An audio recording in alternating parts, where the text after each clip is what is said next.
Pues buenas tardes, ministro. El lunes se estrena en el Pleno del Parlamento para la convalidación del decreto del bono social. ¿Nos puede decir cuántas personas durante la pandemia se han beneficiado del bono social?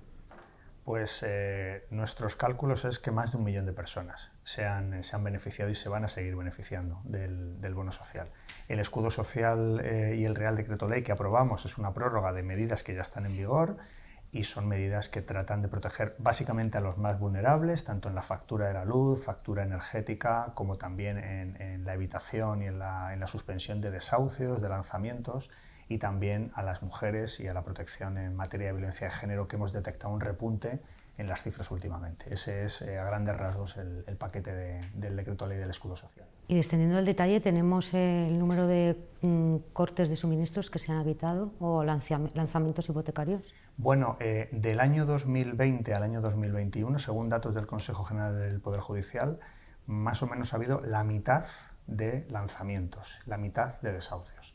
De tal manera que yo creo que la efectividad y los efectos de la norma pues son evidentes, cuando 2020 ha sido un año con una crisis económica motivada por la pandemia evidente y se han provocado más impagos y, sin embargo, la mitad de personas han sufrido un desahucio. ¿Y no sería necesario agilizar los procedimientos para que el acceso a la protección social fuese más rápida en este país?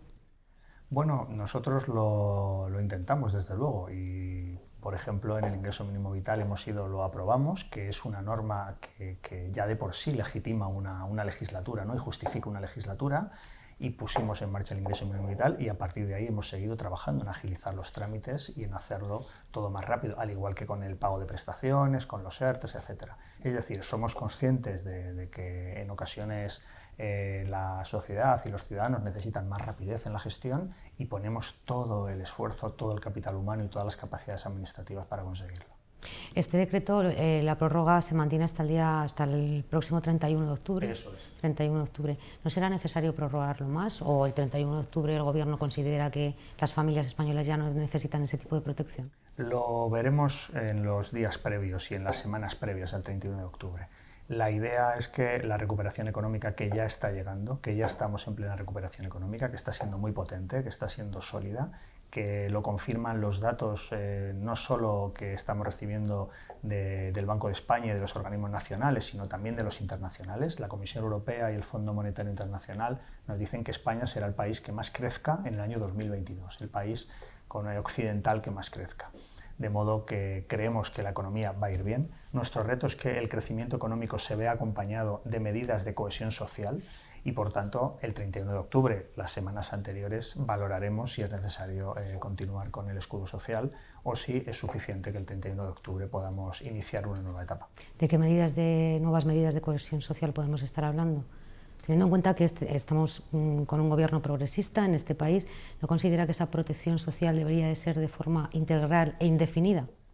Bueno, el ingreso mínimo vital es eso. El ingreso mínimo vital es un ejemplo claro de una medida de protección social que da dignidad a las personas. Todas las personas en España, desde que hemos aprobado el ingreso mínimo vital, tienen un mínimo de ingresos económicos que les garantiza una vida digna. Por tanto, es un ejemplo claro de una política socialdemócrata. Queremos que todo el mundo tenga una vida digna, con independencia de los problemas económicos que pueda tener, y el ingreso mínimo vital es un ejemplo. ¿El consumo mínimo vital que ha anunciado el presidente del Gobierno tiene el mismo objetivo? Bueno, estamos trabajando en medidas en materia de energética y en materia de consumo eléctrico, y esas medidas todavía están en estudio, se están trabajando básicamente por el Ministerio de Transición Ecológica, por la vicepresidenta tercera, y cuando las tengamos ultimadas las presentaremos. ¿El próximo martes habrá alguna medida que palíe la subida del recibo de la luz? Pues estamos trabajando y estamos ultimando un paquete de medidas para afrontar el problema que tanto nos preocupa, como a todas las familias, como a todos los ciudadanos, como a todas las empresas, de la subida de la luz. Y en ese sentido pues estamos terminando de ultimar un paquete de medidas que con casi total seguridad irán el próximo martes al Consejo de Ministros. ¿También el consumo mínimo vital? Bueno, van una serie de medidas que preferiría no adelantar porque se está trabajando todavía en ellas y cuando se hayan ultimado y se hayan cerrado se anunciarán. La oposición dice que el Gobierno ha improvisado en la toma de decisiones respecto al incremento del recibo de la luz que han comprobado los españoles cada mes en sus recibos. Bueno, yo creo que no hemos improvisado en absoluto. Hemos heredado un problema cuya solución no es sencilla, es una solución para empezar europea y por eso la vicepresidenta tercera está trabajando con sus colegas para buscar soluciones a nivel europeo, y también es una solución que viene marcada por el precio mayorista de la energía. A partir de ahí, lo que hemos hecho nosotros ha sido, ya hemos tomado medidas que han reducido un 12% la factura de la luz. Hemos rebajado el IVA y también hemos suspendido el impuesto de generación eléctrica. Seguimos tomando medidas porque, ya le digo que el próximo martes, con casi total seguridad, irá un paquete nuevo de medidas al Consejo de Ministros, y además tenemos dos leyes en tramitación. Una ley que es un fondo de sostenibilidad del sistema eléctrico y una ley de retribución de emisiones de CO2. Esas leyes están en tramitación parlamentaria y lo que vamos a hacer desde el Gobierno es agilizarlas, pedirle al Parlamento, pedirle a las Cortes Generales que haya una tramitación urgente de esos dos proyectos que están en las cámaras. Y por otro lado, estamos trabajando en el largo plazo también. Es imprescindible que apostemos por energías limpias, energías renovables, energías que sean más baratas. Y ahí nos encontramos con unas políticas de la administración anterior absolutamente contraproducentes, que dejaron a un lado las energías limpias y las energías renovables, y que además tomaron en ocasiones incluso medidas que ahora han supuesto un quebranto para el erario público, como es algunas de las medidas que tomaron desde el gobierno de Rajoy, que los tribunales han anulado y que ahora tienen un coste de 1.400 millones de euros para el erario público, es decir, para todos y para todas nosotros. Y esas medidas que en su día se tomaron porque pues se consideró que era una solución bien sencilla, pero al final lo que ha sido contrario al derecho comunitario. Nosotros queremos tomar medidas, queremos abaratar el recibo de la luz, ya lo estamos haciendo y queremos hacerlo con seguridad jurídica, que no haya nunca un tribunal que luego pueda considerar que son contrarias a la ley. ¿El Gobierno tiene previsto prorrogar la rebaja del IVA en el recibo de la luz más allá del 31 de diciembre, que es hasta cuando está aprobado? Es otra medida que estudiaremos en las semanas previas a esa fecha. ¿En qué cree que ha mejorado la vida de la gente desde que gobiernan Partido Socialista y Unidas Podemos? Bueno, creo que hemos tenido que afrontar muy desde el principio de ese gobierno de coalición que usted me refiere, muy desde el principio, porque el gobierno se constituye en enero y en marzo se declara el estado de alarma porque somos conscientes de una pandemia mundial que estaba afectando también, obviamente, a nuestro país. Desde ese momento lo que hemos hecho ha sido gestionar la pandemia. Pero no solo hemos gestionado la pandemia, también hemos sido capaces de ir avanzando en nuestra agenda social, en nuestra agenda de compromisos. Ya hemos cumplido más de un 33% de los compromisos que tenemos de investidura y del acuerdo de coalición, ya los hemos cumplido hasta esta fecha. Y seguimos avanzando. Nuestra previsión es que llegue casi al 40% en diciembre. Esas medidas de nuestra agenda económica y social, además, se han visto acompañadas con una enorme cantidad de normas para combatir la pandemia, para salvar vidas, en definitiva. Salvar vidas y también salvar la economía de las familias y de las empresas. Yo creo que esa sensibilidad social que tiene este gobierno de proteger a las personas más vulnerables, a las clases trabajadoras, a las clases medias, a las pymes, esa sensibilidad social yo creo que es marca de este gobierno, que es seña de identidad de este gobierno. Lo hemos hecho durante la pandemia, por eso hemos conseguido proteger a personas que estaban siendo golpeadas por la pandemia, y yo creo que eso es una seña de identidad que supone una política clara, socialdemócrata y de un gobierno progresista. ¿A qué atribuye entonces el desgaste paulatino que aparece en las encuestas de este gobierno? Las encuestas a 2 años y medio vista de unas elecciones no son indicadoras de nada. Creo que nosotros tenemos una gran agenda social y económica por delante. Vamos a intentar que el crecimiento económico que se va a producir en España se acompañe también de cohesión social, de políticas sociales, de ampliación de derechos y de libertades. Vamos a terminar nuestra agenda y todo nuestro plan normativo cuando termine la legislatura, y en ese momento será cuando los españoles puedan evaluar. Estoy convencido que evaluarán y convendrán que ha habido un avance muy importante en España en los últimos 4 años, incluso con la pandemia. Una agenda económica y social importante que tenemos por delante, acaba de decir. ¿La agenda territorial y la agenda del reencuentro con Cataluña ha dejado de ser una prioridad para este gobierno? No, no es una prioridad. De hecho, la mesa de diálogo en Cataluña se va a reunir. Nuestra voluntad es que ¿No es una prioridad o sí, es una prioridad, es una prioridad. Nuestra voluntad es que se reúna la semana que viene la mesa de diálogo entre gobiernos, entre el gobierno de Cataluña y el gobierno de España. Es verdad que en estos 4 meses Hemos aprobado un plan normativo que va del 1 de septiembre al 31 de diciembre. Ahí vamos a llevar a cabo casi 150 iniciativas con distintas leyes, distintos decretos, para seguir avanzando en una recuperación justa, que es lo que queremos, que haya crecimiento económico, pero que también llegue a todos, que no haya ningún rincón del territorio que se quede sin saber y sin conocer esa recuperación. Y por tanto, eso es nuestra prioridad en estos 4 meses. Sin embargo, obviamente en paralelo va también el problema territorial con Cataluña, que queremos abordarlo con diálogo y queremos abordarlo con una agenda del reencuentro, que es lo que puede unir a los catalanes. Creo que tenemos que empezar a hablar de lo que nos une. Primero, lo que une a los catalanes y después lo que nos une a todos los españoles. Y esa va a ser la prioridad del Gobierno en esa mesa. Intentar recuperar afectos, recuperar complicidades. ¿Y ha decidido el Gobierno ya si asistirá el presidente del Gobierno a la mesa de diálogo? Todavía no está decidido. Es una decisión que corresponde al presidente. Será el presidente quien decida si finalmente asiste. Y en todo caso, yo sí le digo que tampoco lo importante es la presencia en esa mesa. Lo importante es que empecemos a poner cauce a esa necesidad de diálogo que en Cataluña es imprescindible para solucionar la situación que nos hemos encontrado y a la que hemos llegado.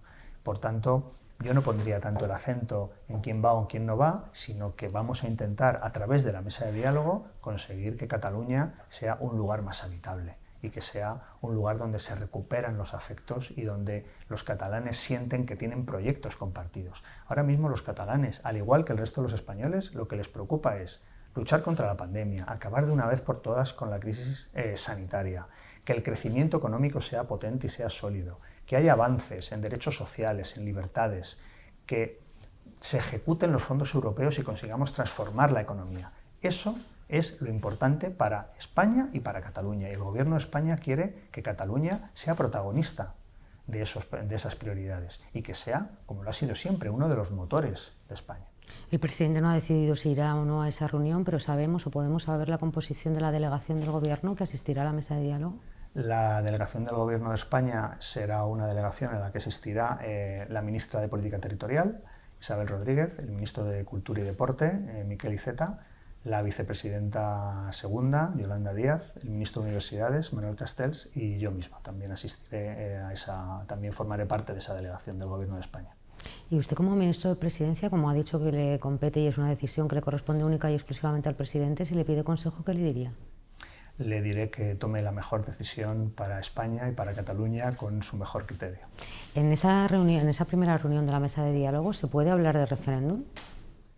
Bueno, desde luego el referéndum no es la solución y no es la solución tampoco la autodeterminación.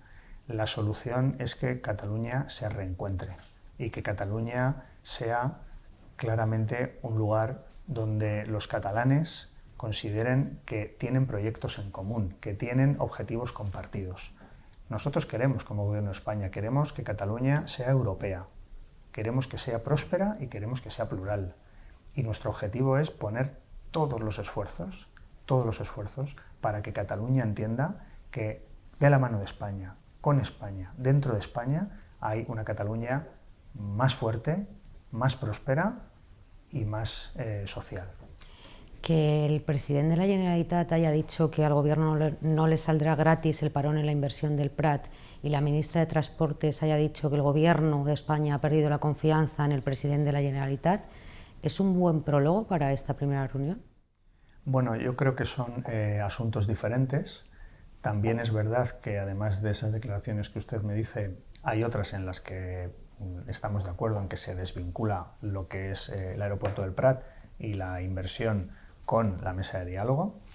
Creo que lo que ha ocurrido en el aeropuerto del Prat es un ejemplo de que se pueden hacer las cosas de manera diferente. Era una inversión muy potente para Barcelona, para Cataluña, y era una inversión con tanta fortaleza que era imprescindible hacerla con la colaboración, con la complicidad, con el apoyo y con el empuje del Gobierno de la Generalitat. Absolutamente imprescindible. Y bueno, pues en ese sentido llegamos a un acuerdo con el Gobierno de la Generalitat. Finalmente, pues digamos que no han sido absolutamente convincentes a la hora de explicarnos los motivos por los cuales pues, finalmente ese acuerdo no ha sido posible llevarlo a cabo, porque el Gobierno de la Generalitat ha mostrado pues, bastantes reticencias a este proyecto. Y eso creo que conviene que en ocasiones futuras pues, también todos trabajemos para que seamos conscientes de que trabajando de la mano, trabajando de manera cooperativa, colaborando, yendo codo con codo las dos administraciones, la Generalitat de Cataluña y el Gobierno de España, se pueden hacer, desde luego, muchas más cosas en Cataluña. El Gobierno de España tiene toda la voluntad de invertir en Cataluña, de ayudar a Cataluña como al resto de los territorios del país y de mejorarlos en todos los aspectos. En el Gobierno de la Generalitat había división ante la ejecución de ese proyecto por motivos medioambientales, pero también la hay en el seno del Gobierno de España. La vicepresidenta segunda se ha situado del lado de los comuns, y los comuns consideran que desde el punto de vista medioambiental ese proyecto iba a ser tremendamente lesivo. Bueno, eso yo creo que es una posición más de partido. El Gobierno de España tiene una posición única, que es la que ha mostrado la ministra de Transportes, y desde el punto de vista medioambiental, por supuesto que se iban a acometer todas las garantías, todas las que fueran necesarias para que no tuviera impacto medioambiental. De hecho, se iba a trabajar en ese sentido con la Generalitat, con el Ayuntamiento y también con la Unión Europea. Pero en todo caso, la posición del Gobierno de España es la que ha establecido la ministra de Transportes. ¿Le ha sentado bien al presidente del Gobierno esa fotografía que hemos visto hoy en las portadas de los diarios de la vicepresidenta segunda con la alcaldesa de Barcelona en la zona de la ampliación? Bueno, yo creo que ha sido un acto y una foto de partido. Somos partidos diferentes los que conformamos la coalición y por tanto pues, tenemos posiciones políticas en ocasiones diferentes y lo importante es lo que nos une. El gobierno de coalición que tiene un objetivo y que tiene unas prioridades que se muestran en el acuerdo del gobierno de coalición y que es lo que nos une. Los dos tenemos una visión progresista, por eso gobernamos juntos y luego los partidos pues, tienen libertad para sus propios posicionamientos. La reforma del delito de sedición, si no recuerdo mal, no aparece en el plan normativo que se ha presentado hace unas semanas. ¿Sigue estando en los planes del Gobierno para esta legislatura o es una decisión que cae en saco roto? En este momento, en lo que tenemos ya planificado, que es el año 2021, no está en el plan normativo efectivamente la modificación del Código Penal en los delitos de sedición y rebelión. Y por tanto, pues, a partir del año 2020, cuando trabajemos en las prioridades del año 21, tomaremos esa decisión. Casado no tiene pensado moverse de su posición respecto al bloqueo en la renovación del Consejo General del Poder Judicial. Usted ha sido interlocutor del Partido Popular en esta negociación. ¿Hay alguna salida para que se renueven los órganos constitucionales? La salida es que el Partido Popular cumpla la ley y cumpla la Constitución. Parece bastante obvio esto que digo y bastante insólito que tengamos que recordar a un partido que ha gobernado España, que aspira a gobernar, lo entiendo, en el futuro, le tengamos que recordar que todo empieza cumpliendo la ley. Porque además expresamente dicen que no cumplen la ley porque no les gusta la ley y quieren cambiar la ley. Y por tanto es absolutamente inaceptable, es un comportamiento muy antidemocrático. El no cumplir la ley, no cumplir la Constitución y además hacer alarde de ello, porque no, es que quiero cambiar la ley. Bueno, pues es que esa ley deriva de un pacto de Estado. Deriva de un pacto de Estado que se llegó durante una legislatura en la que había mayoría absoluta del Partido Popular, que se votó por más del 95% de los diputados de la Cámara presentes. Es decir, que nosotros no podemos estar a los cambios de criterio o a las múltiples excusas que el Partido Popular pone en esta materia. Es bien sencillo. Partido Popular, cumpla usted la ley. Esa es la salida, no hay otra. En el año 2016, que he estado repasando propuestas, con motivo de su discurso de investidura, tras el pacto con Ciudadanos, Pedro Sánchez propuso que los cargos de designación parlamentaria, también los del Consejo General del Poder Judicial, fuesen designados o elegidos en una convocatoria pública. ¿Sería esta una salida o una propuesta que podría llevar el Gobierno para desbloquear esta situación? No nos planteamos modificar la ley, lo único que nos planteamos es que el principal partido de la oposición cumpla la ley y cumpla la Constitución. Cumpla la ley para renovar el Consejo General del Poder Judicial y cumpla también la ley y la Constitución para renovar el Defensor del Pueblo, el Tribunal de Cuentas y los magistrados del Constitucional que también están fuera de su plazo de mandato. Porque ahí la excusa que tienen, ¿cuál es? Te iba a preguntar por eso. ¿Alguna razón ha dado el Gobierno para no renovar el defensor del pueblo y los magistrados que ya han vencido su mandato en el Constitucional? No hemos tenido ninguna información. El bloqueo del principal partido de la oposición es total con todos los órganos constitucionales y verdaderamente esto produce un daño al prestigio y a la reputación, sobre todo del Poder Judicial, que están muy preocupados con el obstruccionismo del Partido Popular. Pero también supone socavar también la reputación de las instituciones democráticas. En una democracia, en un Estado de Derecho, en un país occidental con una democracia plena como es España, es insólito que haya un principal partido de la oposición que además ha gobernado, que incumpla una ley porque no le gusta esa ley y porque quiere cambiarla. Por tanto, el único llamamiento que podemos hacer es que cumplan la ley y será una salida absolutamente rápida de la situación de Europa. Desde que usted es ministro, ¿ha mantenido algún contacto con el Partido Popular para renovar los órganos constitucionales? ¿Lo ha intentado? ¿Y el presidente del Gobierno no debería de llamar a Pablo Casado para una nueva conversación al respecto? Pues mire, no creo que el presidente del Gobierno tenga que llamar al líder de la oposición para pedirle que cumpla la ley. Es algo mucho más básico, en mi opinión. Claro que todos podemos hablar con todos, pero aquí el problema no está en una conversación del presidente con nadie. El problema es que el principal partido de la oposición tiene que cumplir la ley, porque esto es una democracia. Las democracias, la legitimidad de las democracias es que la soberanía popular y los representantes legítimos de los ciudadanos, cuando adoptan leyes, se tienen que cumplir. Y ese es el problema, no hay otro. La relevancia de los fallos judiciales que hay pendientes y que se van a ir conociendo poco a poco en los próximos meses ayuda a descifrar el pulso que el Partido Popular mantiene con el Gobierno sobre este asunto. Bueno, quiero pensar que no. Los órganos judiciales, y eso es algo que nadie pone en cuestión y que por cierto habla bien del Consejo General Poder Judicial actual y de los anteriores, nadie pone en cuestión ni la imparcialidad ni la independencia de los jueces. Los porcentajes de credibilidad que tienen los jueces en esa materia, de imparcialidad y de independencia, son muy altos, muy altos. Y por tanto, las sentencias que dicten, yo estoy seguro que lo hacen pues, en el ejercicio de su libertad y aplicando el derecho, que es lo que han de hacer los jueces. ¿La justicia española o el Poder Judicial no tiene un sesgo ideológico como mantienen sus socios de gobierno en España? Bueno, yo creo que los jueces cuando dictan sentencias no lo hacen por motivos ideológicos. Por supuesto que cada uno a nivel individual tendrá sus ideas y el número de afiliados que tienen las asociaciones profesionales de los jueces pues es público y se conoce, pero yo estoy convencido que cuando dictan sentencias no se dejan llevar por un sesgo ideológico. Nos lleva 2 meses en el Ministerio, o hoy se cumplen, mañana se cumplen los 2 meses, desde que tomó posesión, si no recuerdo mal, y la oposición ya ha pedido 2 veces su dimisión. ¿Cómo lo ha conseguido en tan poco tiempo? Bueno, no me preocupa nada, la verdad. Yo creo que no es demasiado edificante, ¿no? que la oposición, todo su proyecto para nuestro país sea pedir elecciones anticipadas y pedir la dimisión del presidente de manera sistemática y de unos cuantos ministros cada día.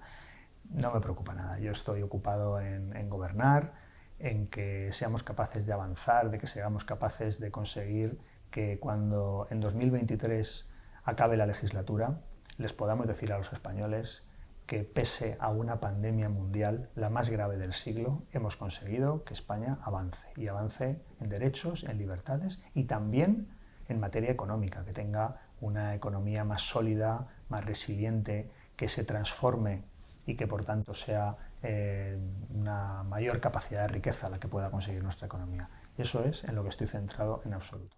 ¿Y le preocupa que el Constitucional determine en las próximas semanas que el segundo estado de alarma también fue inconstitucional, como ya determinó que lo fue el primero? Bueno, se lo digo porque la oposición, cuando ha pedido su dimisión en el día de ayer, es por esto, ¿no? Por considerarle el arquitecto jurídico de los estados de alarma. Claro que me importa y claro que me interesa lo que diga el Tribunal Constitucional, ¿no? Como es lógico. La sentencia que ya conocemos, porque lo otro es un mero borrador que ni siquiera se ha deliberado y por tanto pues no merece ningún comentario más allá de los propios que hizo el propio Constitucional, ¿no? Que dijo que no reconocía ese documento en ninguna virtualidad, pero la sentencia que sí conocemos, lo que dijo el Constitucional fue que las medidas que adoptó el Gobierno fueron adecuadas, fueron las que tuvo que adoptar para contener la pandemia y fueron las que tomaron todos los países de nuestro entorno. El debate en el Constitucional se planteó en el paraguas jurídico de ese paquete de medidas que adoptó el Gobierno y llegó a la conclusión, en una mayoría ajustadísima y con un debate pues, muy abierto, consideró que el paraguas jurídico no era el estado de alarma, era el estado de excepción.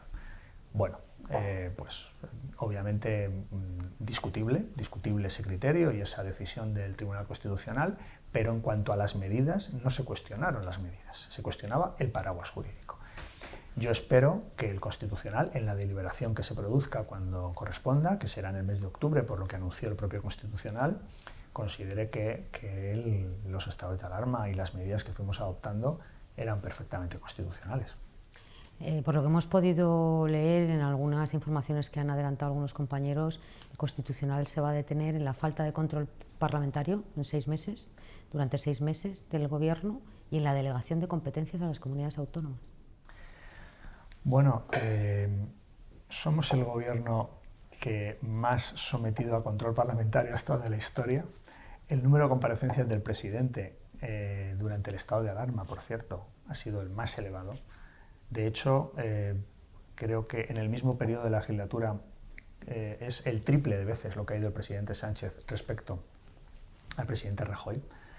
Durante ese estado de alarma de 6 meses había control parlamentario. De hecho, comparecía el ministro de Sanidad y luego la ministra de Sanidad.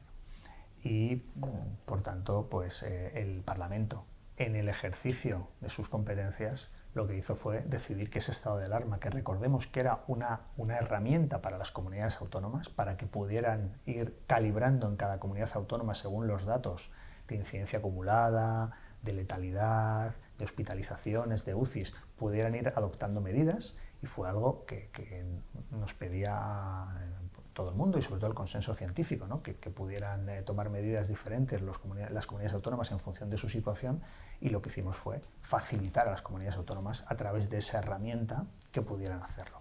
Yo creo que el plazo, cuando la Ley Orgánica del Estado de Alarma lo establece, no establece ningún plazo máximo para el estado de alarma, y también habla de la posibilidad de que las comunidades autónomas participen. Por tanto, yo confío en que el Constitucional así lo reconozca. El Gobierno dice que ha mejorado la política de transparencia de la jefatura del Estado, de la monarquía. ¿Podría decirme alguna medida que haya mejorado la transparencia de la institución? Yo creo que Felipe VI está dando todos los días buena muestra de ejemplaridad y de que tenemos un jefe del Estado y un monarca que cada día se consigue que los españoles se identifiquen más con él, con su figura, ¿no? Y a mí me parece que la arquitectura institucional y la arquitectura constitucional de España, la monarquía constitucional, la jefatura del Estado, es muy importante. Creo que se han adoptado medidas y probablemente se seguirán adoptando, y es importante que seamos conscientes que las noticias que se conocen no están juzgando a mi institución, están simplemente tramitándose investigaciones sobre una persona, no sobre una institución. No me ha dicho ninguna medida concreta que haya adoptado la jefatura del Estado, pero si esperan todavía más, ¿cuáles pueden ser y cuándo? Se han adoptado medidas en materia de conocimiento de las cuentas, en materia de transparencia en la web de la propia página de la Casa Real, es decir, se han adoptado medidas. ¿Y esperan más? ¿Cuáles y para cuándo? Bueno, pues cuando la Casa Real estudiará y trabajará y pensará en medidas que puedan profundizar en transparencia, y por tanto nosotros como Gobierno lo que haremos será acompañar a la Casa Real en las decisiones que vaya adoptando en esa materia. ¿Va a apoyar el Partido Socialista la comisión de investigación que han pedido varios grupos parlamentarios para aclarar cuánto cuesta la jefatura del Estado, más allá de los 8 millones presupuestados, es decir, lo que tienen asignado a través de los distintos ministerios del Estado? No me del parece, gobierno, perdón. no me parece que sea objeto de una comisión de investigación esa materia. Yo creo que el presupuesto de la Casa Real es público, está en los presupuestos generales del Estado, y el resto de ministerios que prestan algún servicio a la jefatura del Estado cuando corresponde, pues al final en los presupuestos o finalmente cuando los gastos pasan por Tribunal de Cuentas también se pueden conocer. Y bueno, pues no creo que eso sea necesario una comisión de investigación cuando estamos hablando de leyes de presupuestos que son públicas y de cuentas que son públicas y accesibles. Pero hay un cálculo aproximado de lo que cuesta la monarquía, más allá de esos 8 millones de euros. Montante total, ¿lo sabemos? ¿Lo sabremos algún día? Si hubiera algún cálculo, pues yo conozco cuál es el presupuesto que tiene la Casa Real, pero no conozco cuál podría ser el montante. Pero en todo caso, yo creo que de lo que se trata es de que seamos capaces de explicar que la jefatura del Estado tiene unos presupuestos que son públicos, que cuando un ministerio asume un gasto también en relación con la Casa Real por alguna actividad representativa del rey, por tanto justificada, plenamente justificada, de representación también del Estado, pues también se conoce ese gasto. Por tanto, yo creo que igual es más sencillo de lo que se está planteando a través de una comisión de investigación. A los periodistas nos cuesta llegar a esos datos, ni siquiera a través del portal de transparencia, pero bueno, algún día podremos conocerlos. ¿Ve a Juan Carlos I pronto de regreso en España? Bueno, me imagino que tomará sus propias decisiones. ¿Es una decisión que le corresponde solo al emérito? Desde luego no es una decisión que corresponde al gobierno. ¿Qué margen temporal establece para que la Iglesia empiece a pagar el IBI? El 3 de agosto me reuní con el presidente de la Conferencia Episcopal. Dentro del Ministerio de la Presidencia de Relaciones con las Cortes y Memoria Democrática están las competencias de relaciones con las confesiones religiosas. El 3 de agosto me reuní con la principal religión, la que más se profesa en España, que es la religión católica, con el cardenal Omeya. Tuvimos una reunión muy cordial y en esa reunión acordamos que durante el mes de septiembre vamos a poner en funcionamiento 3 subcomisiones. Una de ellas es precisamente sobre el tema que me plantea usted, que es el régimen tributario. Y ahí vamos a trabajar de manera conjunta, dialogando, vamos a ir avanzando en esa materia y bueno, pues no se trata de poner un plazo, ¿no? Se trata de que el diálogo vaya consiguiendo resultados, que es lo importante. ¿En esta legislatura veremos a los benedictinos abandonar el Valle de los Caídos? Bueno, pues eso tampoco tiene por qué ser una decisión del gobierno. Pero está en el marco de la Ley de Memoria Democrática, ¿no? Sí, pero en el marco de la Ley de Memoria Democrática no se decide qué congregación ha de estar en el Valle de los Caídos, porque eso finalmente será una decisión de la Iglesia Católica, porque deriva del concordato y de los acuerdos internacionales que tenemos con la Santa Sede. Y por tanto, pues tampoco el gobierno en eso tendrá la última decisión. ¿Por qué se ha dejado fuera del plan normativo la ley de secretos oficiales? Porque tenemos mucha tarea. ¿Y otras prioridades? Mucha actividad normativa durante el año 21, son 4 meses. Hemos aprobado el plan normativo el 31 de agosto, en el Consejo de Ministros del 31 de agosto. Y por tanto el plan normativo de facto va de 1 de septiembre a 31 de diciembre. Tenemos casi 150 iniciativas que poner en marcha, casi 150 iniciativas. Un tercio derivadas directamente de compromisos internacionales y de compromisos con la Comisión Europea, en el marco del Plan de Recuperación, Transformación y Resiliencia. Es decir, tenemos mucha tarea en los 4 meses que nos quedan de año y la Ley de Secretos Oficiales pues la abordaremos seguramente, y vamos, pues seguramente no, con toda seguridad, en el año 2022. ¿Y qué tiempo es razonable en una democracia para desclasificar materias como las del 23F o el GAL, a juicio del ministro? Ahí habrá un debate que será un debate muy interesante. Hay un derecho comparado que te da distintas respuestas a esa pregunta y tenemos que buscar pues, un punto en el que los ciudadanos, una vez transcurrido un tiempo razonable, tengan derecho a recibir esa información, y también tenemos, por supuesto, que salvaguardar siempre el interés nacional, la seguridad nacional y la defensa de nuestro país, ¿no? En ese marco, pues desde luego lo que tenemos que hacer es buscar un periodo de tiempo que sea razonable. ¿Se ha precipitado el ministro del Interior ante el caso de Malasaña que hemos conocido este fin de semana para aprovechar y atizar a Vox y por extensión al Partido Popular? No lo creo, no lo creo. Creo que desde luego que el gobierno condena los delitos de odio y la violencia contra el diferente simplemente porque es de otra raza o tiene una orientación sexual diferente. Que el gobierno lo condena, no hay ninguna duda, y que lo condenamos desde el primer momento y que estamos trabajando. De hecho, el presidente ha estado en la comisión de seguimiento y se va a trabajar ya en un plan de lucha contra los delitos de odio.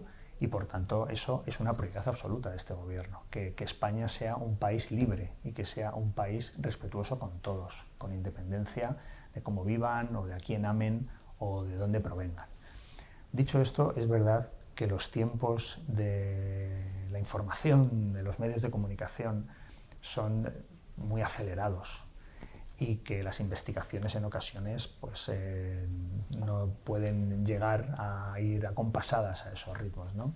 El ministro del Interior ha dado la información con toda transparencia, en tiempo real, y yo creo que eso, vamos, lo que ha hecho ha sido que podamos decir que ha tenido un comportamiento adecuado en todo momento. ¿Y por qué el presidente del Gobierno ha decidido convocar la Comisión de Seguimiento de los Delitos de Odio ante este caso y no, por ejemplo, ante el caso del joven Samuel Gallego que asesinaron antes del verano o ante las decenas y decenas de imágenes virales a las que asistimos en el metro de Madrid cuando atacan a un ciudadano latinoamericano? La composición y la decisión de que se reúna esta comisión se produce porque hemos detectado un repunte.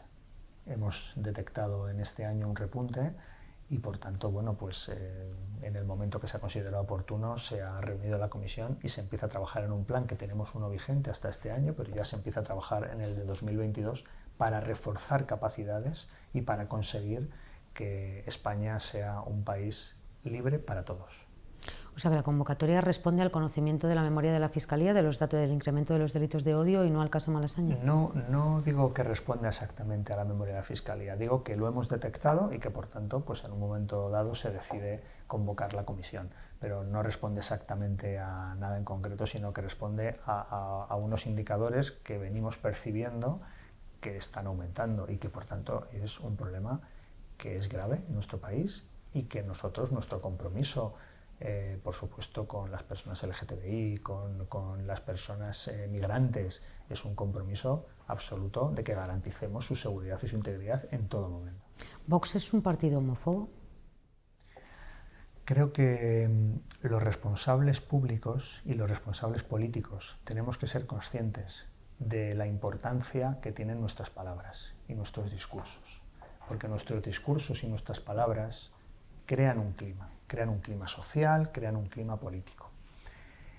Por eso tenemos que intentar, yo lo intento todos los días, tenemos que intentar evitar el enfrentamiento, la crispación, el insulto, porque eso genera un clima que puede llevar a que algunas personas entiendan legitimadas algunas actuaciones. Yo pediría, y me encantaría que así fuera, que todos los partidos de la oposición, incluso los que están situados a la derecha de la derecha, tuvieran responsabilidad y tuvieran unos discursos más razonables, más pausados y más buscando el entendimiento que el enfrentamiento. ¿El Gobierno trabaja más coordinadamente desde que Pablo Iglesias está fuera del Gobierno? El Gobierno ha trabajado muy coordinado desde el inicio del Gobierno de coalición. Los perfiles del vicepresidente Iglesias y de la vicepresidenta Díaz son perfiles en lo político y en lo personal diferentes, pero yo creo que el trabajo que estamos haciendo en esta etapa del Gobierno de coalición y el que hacíamos antes es un gobierno muy ambicioso, es un gobierno transformador, es un gobierno reformista, es un gobierno profundamente progresista, que tiene un objetivo claro, que es que acompañemos el crecimiento económico con la recuperación justa, y en eso, más allá del día a día, estamos de acuerdo, y eso es lo importante, trabajar coordinadamente para conseguirlo. Se lo voy a preguntar de otra manera. ¿Le gusta más Pablo Iglesias de vicepresidente de Gobierno o de tertuliano? Bueno, Pablo Iglesias es una persona muy interesante y muy inteligente y respeto profundamente sus decisiones. ¿Temen que el desplome de Unidas Podemos en las encuestas pueda hacer que la coalición no sume para el próximo mandato y lleve a Casado acompañado de Vox a la Moncloa? Quedan 2 años y medio para las elecciones. Es muy prematuro hablar ahora de encuestas y de sondeos. Creo que nos queda mucho por delante. Tenemos que trabajar como gobierno de coalición. Si nosotros conseguimos presentar en 2023 a los españoles un resultado de nuestra legislatura progresista, de avances, de crecimiento económico, de nuevos derechos sociales, ese resultado de esa legislatura será lo que determine finalmente el voto y lo que determine la movilización de la gente de izquierdas o de la gente que comprenda que este gobierno, en unas circunstancias muy difíciles, ha hecho avanzar el país y lo ha hecho avanzar de manera muy decidida. Creo que eso será finalmente lo que decida. A mí me parece que un gobierno en España del PP y Vox supone retroceso y yo no quiero que España retroceda. Yolanda Díaz, ¿es un problema para las perspectivas electorales del Partido Socialista o puede ser una ayuda? No creo que sea un problema. El electorado progresista es un electorado plural y yo espero que Yolanda Díaz, si finalmente asume la candidatura, pues tenga un buen resultado. Yo creo que es importante que en el gobierno tengamos una buena acción, una buena hoja de servicios, para que los 2 partidos que lo conformamos salgamos reforzados. Eso sería lo ideal. ¿Es usted de los que conoce los motivos que llevaron al presidente del gobierno a destituir como secretario de organización a José Luis Ábalos o tampoco conoce? Le digo como secretario de organización, no como ministro. Bueno, desde luego no conozco los motivos y no sé cómo se produjo aquella conversación y aquella reunión, ¿no? Yo creo que José Luis Ábalos ha sido un muy importante dirigente de nuestro partido, ha hecho muy buena labor en la Secretaría de Organización, también fue un gran ministro de Transportes. Yo le deseo lo mejor en lo personal y en lo profesional, se lo merece y por tanto, más allá de eso, no le puedo decir nada. Por último, ¿qué fue su agria polémica con Iván Redondo? Ninguna agria polémica con Iván Redondo. También le deseo lo mejor. Hemos trabajado conjuntamente durante 3 años en Moncloa, muchas horas, mucho trabajo, situaciones también difíciles y muchas veces complicadas. Y también creo que es un gran profesional, le deseo lo mejor en lo personal y también le deseo lo mejor en la nueva etapa profesional que inicia. Pues ministro, muchas gracias y mucha suerte. Gracias a usted.